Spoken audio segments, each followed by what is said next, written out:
Welcome to this next lesson. This is going to be a short one, but a very important one.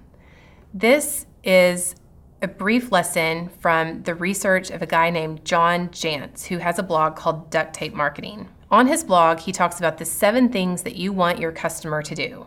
And when I tell you these things, it's going to sound like common sense.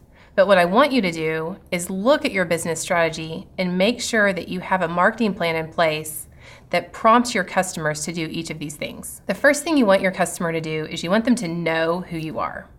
So this involves making sure that you are creating an awareness about your product or service in the marketplace. The second thing is you want your customer to like you. And this means being a friendly and likable brand. Being a friendly brand can simply mean something like smiling a little bit more or being interesting and being sociable online. The third thing you want your customer to do is you want them to trust you.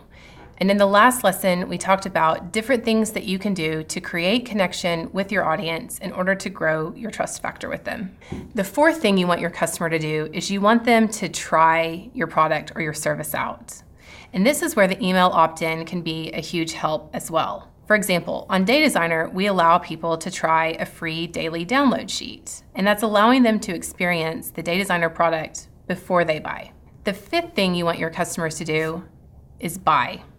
So once they know you, like you, trust you, and have tried you, they're ready to purchase.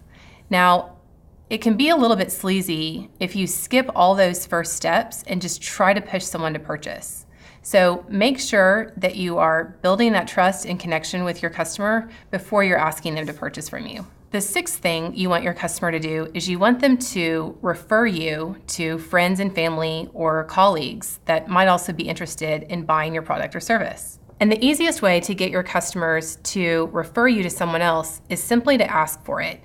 You could ask on social media, or if you have a physical product, you could include a card in the product asking them to share the news of that product with their friends and family. Very simply, what you need to do to get your customers to refer you to others is give them a call to action and ask them to talk about their experience with your brand. And the last thing that you want your customers to do is you want them to purchase again. Now, not every business has a product that can be purchased repeatedly, and so you might just end on the request for a referral with your customer. But if you do have a product that can be purchased again and again, you need to make sure that you stay in touch with them post-purchase and that you're continuing to maintain that connection and that trust you've built with them. So that's just a brief overview of the 7 things that you want your customer to do while they're interacting with your brand. And I encourage you to print out the worksheet for this module and use it to brainstorm some different ways that you can apply each of these techniques in your business and in your brand.